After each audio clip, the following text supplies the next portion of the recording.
Hola a todos, este sábado 9 de marzo a las 8:30 de la noche se va a llevar a cabo el partido entre Universitario de Deportes y Club Nacional de Fútbol de Uruguay, correspondiente a la Noche Crema Femenina 2024. El escenario es en el Estadio Monumental U Marathon, ubicado en el distrito limeño de Ate.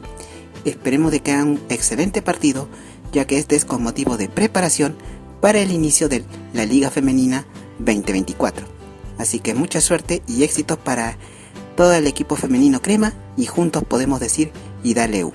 Muchas gracias.